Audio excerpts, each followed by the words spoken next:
O Hospital Central São Lucas nunca parava. Seus corredores imaculadamente brancos pulsavam com a mesma intensidade às 2 da tarde ou às 2 da madrugada. Era exatamente 2h17 da manhã quando o pulmonor Gabriel Monteiro empurrou as portas do centro cirúrgico, arrancando a máscara com frustração. Tinha acabado de perder um paciente na mesa, um jovem de apenas 24 anos vítima de um acidente de moto. O sangue ainda manchava seu jaleco azul escuro, lembrando-o de sua falha. Gabriel seguiu para a sala de descanso dos médicos, passando os dedos pelos cabelos escuros já salpicados de grisalho, apesar dos seus 38 anos. Doutor Gelo era como alguns residentes o chamavam pelas costas. Não porque fosse cruel, mas pela impressionante capacidade de manter-se frio e controlado mesmo, nas situações mais dramáticas. Até hoje. Você fez tudo o que podia. A voz feminina o surpreendeu na sala que ele julgava vazia. Camila Prado, chefe de enfermagem do centro cirúrgico, estava sentada em um dos cantos, uma xícara de chá entre as mãos. Ela não usava mais o gorro cirúrgico e seus cabelos ruivos caíam soltos pelos ombros. Seus olhos castanhos dourados, sempre tão perspicazes, observavam Gabriel com uma mistura de compaixão e respeito profissional.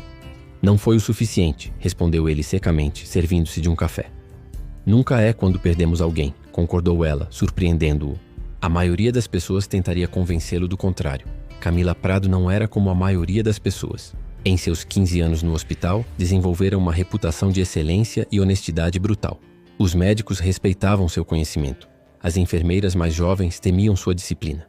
Só Gabriel parecia imune à sua autoridade, o que causava conflitos frequentes entre eles. Aquela artéria estava dilacerada demais, continuou ela. Vi a imagem. Ninguém conseguiria repará-la a tempo. Gabriel olhou para ela com surpresa. Não era comum Camila oferecer consolo, especialmente a ele. Desde quando você se importa com o meu desempenho cirúrgico, enfermeira Prado? Perguntou. Uma pontada de amargura em sua voz. Desde sempre, Dr. Monteiro, respondeu ela calmamente. Não confundir críticas profissionais com falta de respeito é algo que você ainda precisa aprender. Antes que Gabriel pudesse responder, seus pagers soaram simultaneamente. Emergência na sala de trauma. Sem trocar mais palavras, ambos correram pelos corredores, deixando para trás a xícara de chá e o café intocados. Na sala de trauma, o caos controlado. Uma mulher grávida de aproximadamente 8 meses, vítima de um acidente doméstico, apresentava sangramento abdominal intenso e sinais de sofrimento fetal. Gabriel assumiu o comando imediatamente. Precisamos de uma cesárea de emergência. Montarem uma sala agora, ordenou já examinando o abdômen da paciente. A sala 3 está sendo preparada, informou Camila, já verificando os sinais vitais. Tipo sanguíneo. O negativo, reservas de sangue confirmadas, batimentos fetais em queda. Os minutos seguintes foram de intensa coordenação. Gabriel e Camila moviam-se em sincronia perfeita, como se pudessem prever os movimentos um do outro. Não havia espaço para os frequentes desentendimentos. Cada segundo era precioso. Na sala de cirurgia, Gabriel trabalhou com precisão enquanto Camila passava instrumentos antes mesmo que ele precisasse pedi-los. Amplie a incisão, murmurou ele. O instrumento já estava em sua mão antes que terminasse a frase. O bebê, uma menina, nasceu pálida e sem respirar. Enquanto Gabriel continuava a operar a mãe para conter a hemorragia, Camila assumiu os cuidados com a recém-nascida. Seus dedos trabalhavam com delicadeza e precisão, estimulando os pequenos pulmões. Vamos, pequena, sussurrou ela. Sua mãe está lutando por você. Lute também. Como se ouvisse o apelo, a bebê emitiu um choro fraco, depois mais forte. A equipe inteira soltou suspiros de alívio. Gabriel ergueu brevemente os olhos de seu trabalho, observando Camila embalar gentilmente a criança. Por um momento, viu nela algo que nunca havia notado. Uma ternura cuidadosamente escondida sob a eficiência profissional. Horas depois, quando a mãe e a bebê estavam estáveis, Gabriel encontrou Camila no corredor digitando notas no sistema. Bom trabalho lá dentro, disse ele, surpreendendo a ambos com um elogio. Você também não foi mal, doutor, respondeu ela com um pequeno sorriso. Por um instante, algo indefinível passou entre eles. Um reconhecimento mútuo, talvez, de que por trás das fachadas profissionais existiam duas pessoas dedicadas ao mesmo propósito. O momento foi breve, interrompido pelo chamado de um residente. O que nenhum dos dois sabia era que aquela noite marcava o início de algo que mudaria suas vidas e abalaria as estruturas do hospital inteiro. 3 semanas se passaram desde a noite da cesárea de emergência. Gabriel estava na sala de reuniões revisando prontuários quando Camila entrou, carregando uma pilha de documentos e uma expressão irritada. Dr. Monteiro, precisamos conversar sobre seu residente, Dr. Felipe. Gabriel suspirou. O que ele fez agora? Alterou medicações sem consultar a enfermagem, ignorou protocolos de segurança e, para completar, foi grosseiro com minha equipe. Em vez da habitual defesa automática de sua equipe, Gabriel surpreendeu Camila ao dizer: "Sente-se. Me conte exatamente o que aconteceu." Ela hesitou claramente, não esperando ser ouvida tão prontamente. Durante a hora seguinte, discutiram não apenas as falhas do residente, mas também possíveis melhorias nos protocolos do centro cirúrgico. A conversa fluiu com surpreendente facilidade. Nunca pensei que diria isso, mas estamos realmente concordando. Em algo, comentou Camila, um sorriso relutante surgindo em seus lábios. Talvez seja um sinal do apocalipse, brincou Gabriel, notando como os olhos dela ganhavam um brilho dourado quando sorria. Ou talvez tenhamos crescido, respondeu ela levantando-se. O bebê da senhora Moreira recebeu alta hoje. Pensei que gostaria de saber. Sofia, disse Gabriel. O nome dela é Sofia. Camila olhou para ele com curiosidade. Você foi visitá-las? Algumas vezes, admitiu ele quase envergonhado. Ela é uma lutadora. Como a enfermeira que a ressuscitou, comentou Gabriel, surpreendendo-a com um elogio direto. Um rubor suave coloriu as bochechas de Camila. E como o cirurgião que salvou sua mãe, respondeu antes de sair rapidamente da sala. Nas semanas seguintes, algo sutil começou a mudar entre eles. Pequenos gestos, um café deixado na mesa, de trabalho, uma ajuda extra em um procedimento complicado, discussões de casos que se estendiam além do necessário. A equipe começou a notar. O que está acontecendo entre você e o Dr. Gelo? Perguntou Teresa, uma das enfermeiras mais antigas, enquanto elas almoçavam no refeitório. Nada, respondeu Camila rapidamente. Apenas um entendimento profissional melhor. Sei, Teresa sorriu. Por isso você fica corada quando ele entra na sala? Não fico corada, protestou Camila, sentindo exatamente suas bochechas esquentarem. E mesmo que houvesse algo, você sabe que seria impossível. Dr. Bernard jamais aprovaria. O Dr. Samuel Bernard, diretor do hospital, tinha políticas rígidas contra relacionamentos entre membros da equipe médica, especialmente quando envolviam diferentes níveis hierárquicos. Um caso recente envolvendo um médico e uma enfermeira havia terminado com a transferência de ambos para unidades diferentes após o escândalo de um divórcio complicado. As regras existem por bons motivos, continuou Camila. Relacionamentos no trabalho complicam tudo. Só se você deixar, respondeu Teresa com sabedoria. Mas nunca vi você olhar para alguém como olha para ele. Naquela noite, uma tempestade intensa castigava a cidade. O pronto-socorro estava lotado com vítimas de acidentes e o centro cirúrgico operava a plena capacidade. Gabriel e Camila trabalharam lado a lado por quase 12 horas seguidas, cirurgia após cirurgia. Quando finalmente terminaram, era quase meia-noite e a tempestade ainda rugia lá fora. Gabriel encontrou Camila no vestiário, parecendo exausta. Como você vai para casa? Perguntou ele. Vou pedir um transporte, respondeu ela, olhando preocupada para a chuva que golpeava as janelas. Moro a 10 minutos daqui. Posso te dar uma carona, ofereceu Gabriel. Vendo sua hesitação, acrescentou. É apenas uma carona, Camila. Em uma tempestade. Era a primeira vez que ele a chamava pelo primeiro nome. Tudo bem, concordou ela finalmente. Obrigada, Gabriel. O trajeto até o apartamento dela foi feito em silêncio confortável, o som da chuva preenchendo o carro. Ocasionalmente, seus olhares se encontravam, e ambos desviavam rapidamente. Ao pararem em frente ao prédio de Camila, ela hesitou antes de abrir a porta. Quer subir? Posso fazer um café enquanto a chuva diminui, convidou, surpreendendo a si mesma. Gabriel olhou para ela longamente. Não acho que seria uma boa ideia, respondeu finalmente. Por que não? Perguntou ela, um desafio em sua voz. Por quê? Disse ele lentamente. Se eu subir, não vou querer sair. E isso complicaria muitas coisas. O ar entre eles ficou carregado de possibilidades não ditas. Camila sentiu seu coração acelerar. E se eu disser que estou disposta a lidar com complicações? Questionou ela, mal reconhecendo sua própria ousadia. Gabriel inclinou-se em direção a ela, seus rostos a centímetros de distância. Então eu diria que precisamos ser muito cuidadosos com o diagnóstico antes de iniciar qualquer tratamento. Ela sorriu com a metáfora médica. Alguns riscos valem a pena, doutor. A mão dele tocou o rosto dela gentilmente. Tenho medo de que, uma vez que comecemos, não haja volta, enfermeira Prado. Talvez eu não queira voltar, sussurrou ela. Seus lábios quase se tocaram quando o celular de Gabriel tocou estridentemente. Emergência no hospital. Acidente grave. Múltiplas vítimas. O momento foi quebrado. A realidade se impondo. Temos que voltar, disse ela já em modo profissional. Gabriel assentiu, ligando o carro novamente. Esta conversa não acabou, Camila. Espero que não, Gabriel, respondeu ela, olhando pela janela para esconder o sorriso que teimava em surgir. O que nenhum dos dois sabia era que alguém os observava da janela do prédio em frente. Alguém com uma câmera e uma expressão calculista no rosto. A primeira pessoa a perceber a foto foi Teresa. Estava em sua estação na UTI quando a imagem chegou ao seu celular, enviada por um colega com a legenda: "Já viu isso?" A foto mostrava claramente Gabriel e Camila em seu carro, rostos próximos, em um momento inequivocamente íntimo. Teresa deletou a imagem imediatamente, mas sabia que era tarde demais. Nos corredores do Hospital São Lucas, os rumores se espalhavam mais rápido que infecções hospitalares. Camila estava verificando equipamentos na sala de estoque quando Teresa a encontrou. "Temos um problema", disse a enfermeira mais velha, mostrando seu celular. Camila sentiu o sangue gelando em suas veias. "Como... Quem tirou isso?" "Não sei, mas já está circulando por todo o hospital. É melhor você se preparar." Gabriel descobriu da pior maneira possível, numa reunião com o Dr. Bernard e outros chefes de departamento, quando um deles deslizou o celular pela mesa, com a foto na tela. "Isto é verdade, Dr. Monteiro?" perguntou Bernard, sua voz carregada de desaprovação.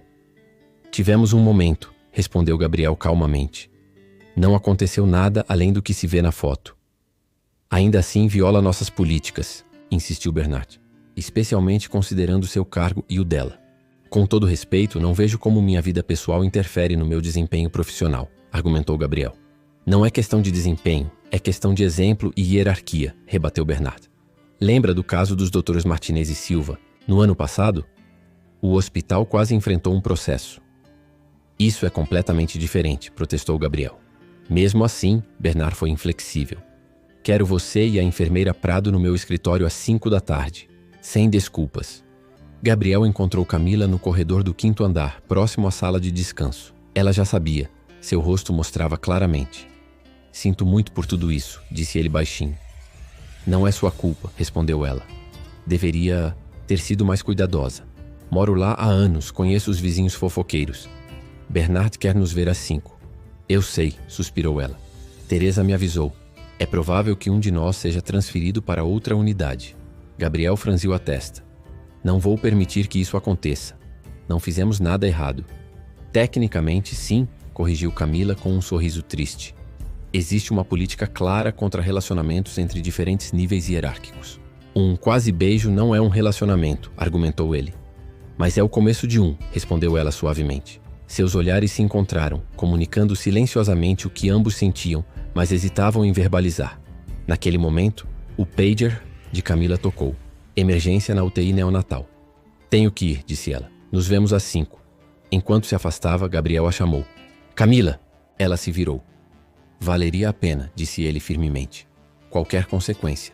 Valeria a pena." Ela sorriu brevemente antes de correr em direção à UTI neonatal.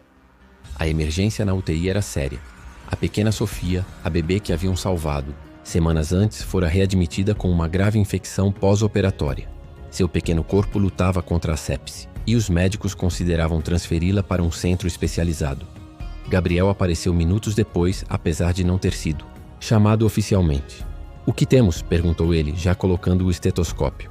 "Sofia Moreira, 2 meses, sepse pós-cirúrgica", relatou Camila profissionalmente, como se a tensão pessoal entre eles não existisse. "Febre de 39,1, taquicardia, pressão instável, antibióticos de amplo espectro já iniciados." Juntos, trabalharam incansavelmente pelas próximas horas, esquecendo momentaneamente a reunião com Bernard. Quando finalmente estabilizaram a pequena Sofia, já passava das 17h30. "A reunião", lembrou Camila alarmada. "Sofia era mais importante", respondeu Gabriel com firmeza. Quando chegaram ao escritório de Bernard, ele não estava sozinho. A doutora Helena Costa, chefe de recursos humanos, e o Dr. Ricardo Viana, vice-diretor clínico, também estavam presentes. As expressões graves não prometiam nada bom. "Estão atrasados", observou Bernard friamente. "Estávamos salvando uma vida", respondeu Gabriel. "A bebê Sofia Moreira, caso queira verificar." Bernard fez um gesto de impaciência. Estamos aqui para discutir a situação entre vocês e as medidas apropriadas. Não existe situação, protestou Camila. Foi um momento privado fora do hospital. A imagem sugere intimidade entre supervisores e subordinados, o que nossa política proíbe explicitamente, interveio Helena. Somos adultos conscientes, argumentou Gabriel.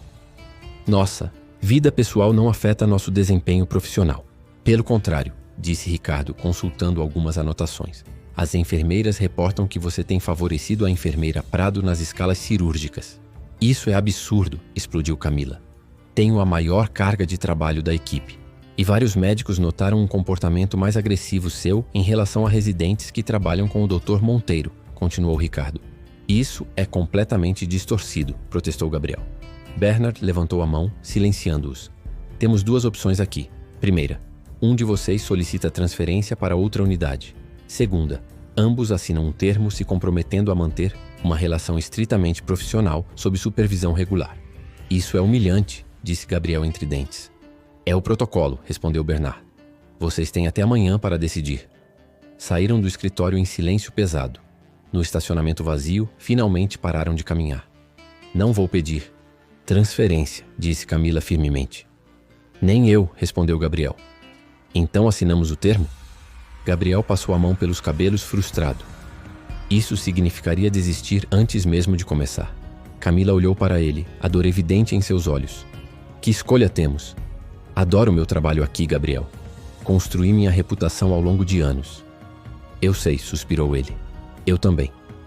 Então talvez não seja para ser, concluiu, ela tristemente. Gabriel deu um passo em sua direção.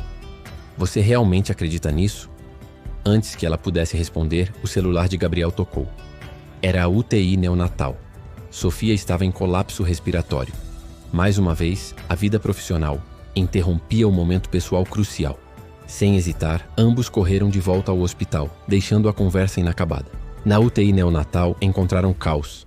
Sofia havia parado de respirar e a equipe realizava manobras de ressuscitação. As próximas horas foram de luta intensa pela vida da pequena. Gabriel e Camila trabalharam em completa sincronia, comunicando-se, quase telepaticamente, cada movimento precisamente coordenado com o outro. Foi Camila quem percebeu primeiro. Um sopro cardíaco sutil que não havia sido detectado antes. Gabriel confirmou rapidamente. Um defeito septal que havia passado despercebido, complicando o quadro infeccioso. Precisamos operar, decidiu ele. Agora. Era um procedimento arriscado em uma bebê tão pequena e instável, mas não havia alternativa.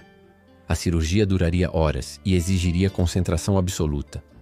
Não consigo fazer isso sem você na sala, disse Gabriel a Camila enquanto se preparavam. Ela assentiu. Estarei lá, sempre. A operação foi delicada e tensa, cada batida do minúsculo coração de Sofia um lembrete do que estava em jogo. Quando finalmente Gabriel fechou o pequeno tórax, o sol já nascia no horizonte. Exaustos, sentaram-se na sala de descanso. O silêncio confortável entre eles. Nunca trabalhei tão bem com alguém, admitiu Gabriel finalmente. Eu também não, concordou Camila. É como se fôssemos feitos para trabalhar juntos, completou ele. Talvez devêssemos dizer isso a Bernard, sugeriu ela meio brincando. Gabriel olhou-a seriamente. Talvez devêssemos. Naquele momento, perceberam que a decisão já estava tomada. Algumas conexões são raras demais para serem negadas, mesmo diante das complicações mais graves. A sala de conferências estava repleta. Todos os chefes de departamento, a diretoria completa e até mesmo alguns membros do conselho haviam sido convocados para a apresentação especial. No centro da mesa, Gabriel organizava suas anotações enquanto Camila verificava os slides uma última vez. Os murmúrios cessaram quando o Dr. Bernard entrou, sua expressão tão ilegível quanto sempre. Sentou-se à cabeceira da mesa e fez um breve gesto para que começassem. Obrigado por virem, iniciou Gabriel, sua voz firme. Hoje, a enfermeira Prado e eu apresentaremos um novo protocolo de comunicação integrada para equipes cirúrgicas. Nos 3 meses desde o incidente da foto, muito havia mudado. Após salvarem Sofia em uma cirurgia excepcional, Gabriel e Camila haviam proposto um estudo completo sobre como a comunicação eficiente entre cirurgiões e equipes de enfermagem poderia melhorar drasticamente os resultados em casos complexos.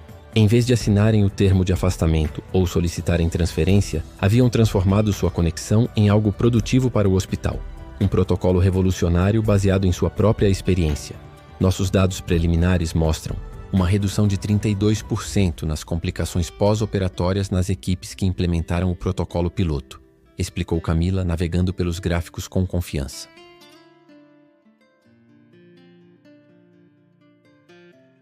E uma diminuição significativa no tempo cirúrgico, especialmente em procedimentos de emergência, complementou Gabriel. A apresentação continuou por 1 hora, com perguntas incisivas dos diretores e respostas precisas da dupla. Era impossível não notar como se complementavam, cada um antecipando as palavras do outro, construindo argumentos unidos por uma sintonia rara. Ao final, até Bernat parecia impressionado. Vocês estão propondo que este protocolo seja implementado em todo o hospital? Perguntou ele. Na verdade, respondeu Gabriel, acreditamos que pode ser útil para hospitais em todo o país. Já escrevemos um artigo para o Journal of Surgical Innovation, que foi aceito para publicação na próxima edição, completou Camila. Um silêncio contemplativo preencheu a sala. Finalmente, Bernard pigarreou. Preciso admitir que estou surpreso. Quando toda aquela situação surgiu, esperava qualquer coisa menos isto. Transformamos um desafio em oportunidade, respondeu Camila. Simplesmente. E quanto à questão pessoal entre vocês? Perguntou Helena de Recursos Humanos diretamente. Gabriel e Camila trocaram um olhar rápido antes de Gabriel responder. Decidimos que nosso trabalho e o que podemos realizar juntos profissionalmente é valioso demais para ser comprometido. Não era exatamente uma resposta direta, e todos na sala perceberam isso. Mas os resultados falavam por si. Bem, concluiu Bernard, acho que temos muito a considerar. Obrigado pela apresentação. Ao saírem da sala, vários colegas os cumprimentaram, genuinamente impressionados. A tensão das semanas anteriores havia sido substituída por respeito renovado. Funcionou, sussurrou Camila enquanto caminhavam pelo corredor. A primeira parte, respondeu Gabriel discretamente. Ainda temos o round da tarde. O round da tarde não tinha nada a ver com pacientes. Era como haviam codificado sua reunião com Bernard para discutir a situação pessoal, agendada para as 16 horas. Quando retornaram ao escritório do diretor, apenas ele os esperava. Sentem-se, disse, indicando as cadeiras. Primeiramente, parabéns pelo trabalho. É realmente impressionante. Obrigado, responderam em uníssono. Agora, continuou Bernard, precisamos resolver o outro assunto. Ele respirou fundo. O hospital revisou suas políticas sobre relacionamentos interpessoais. Camila arregalou os olhos surpresa. Revisou? Sim. Seu caso nos forçou a reconsiderar algumas posições que, francamente, estavam desatualizadas. Percebemos que proibir relacionamentos não os impede de acontecer, apenas os força à clandestinidade, o que pode ser mais prejudicial. Gabriel inclinou-se para frente, interessado. E qual é a nova política? Relacionamentos entre profissionais serão permitidos, desde que declarados formalmente a RH e que ambas as partes concordem com supervisão profissional em decisões que envolvam conflitos de interesse potenciais. Camila mal podia acreditar no que ouvia. Isso significa, se interrompeu Bernard com um leve sorriso, que se vocês quiserem explorar o que quer que exista entre vocês, o hospital não vai impedir, contanto que mantenham a excelência profissional que demonstraram até agora. Quando saíram do escritório de Bernard, caminharam em silêncio até o terraço do hospital, um espaço raramente usado onde poderiam conversar em privacidade. Então, começou Gabriel finalmente. Então, repetiu Camila, um pequeno sorriso formando-se em seus lábios. Todo esse tempo, mantendo distância, fingindo que era apenas uma parceria profissional. Foi necessário, ela completou. Nos deu tempo para provar nosso valor como equipe. E agora? Perguntou ele, aproximando-se. Agora, respondeu Camila, seus olhos encontrando os dele. Acho que podemos finalmente continuar aquela conversa interrompida no carro, 3 meses atrás. Gabriel sorriu, eliminando a distância entre eles. Se me lembro bem, estávamos discutindo riscos e complicações. E você disse que uma vez que começássemos não haveria volta, acrescentou ela, seu coração acelerando. Ainda acredito nisso, murmurou ele, tocando o rosto dela suavemente. Bom, sussurrou Camila, porque não estou interessada em voltar. Desta vez, quando seus lábios se encontraram, não houve interrupções, nenhuma emergência, apenas o momento perfeito, que haviam esperado por tanto tempo. Um beijo que selava não apenas o início de um relacionamento, mas a prova de que algumas conexões são fortes demais para serem negadas, mesmo nos ambientes mais improváveis. No andar de baixo, através da janela da UTI neonatal, a pequenas, Sofia, agora recuperada e pronta para receber alta, dormia pacificamente, inconsciente de seu papel na história que havia ajudado a escrever. Na semana seguinte, ao entrarem juntos no hospital pela primeira vez como casal oficial, foram recebidos não com fofocas ou desaprovação, mas com sorrisos conhecedores e até mesmo alguns aplausos discretos da equipe. O amor que muitos tentaram impedir havia se transformado em algo que beneficiava a todos: pacientes, hospital e principalmente 2 profissionais que descobriram que a melhor parceria começa quando encontramos alguém que nos completa, não apenas no trabalho, mas na vida.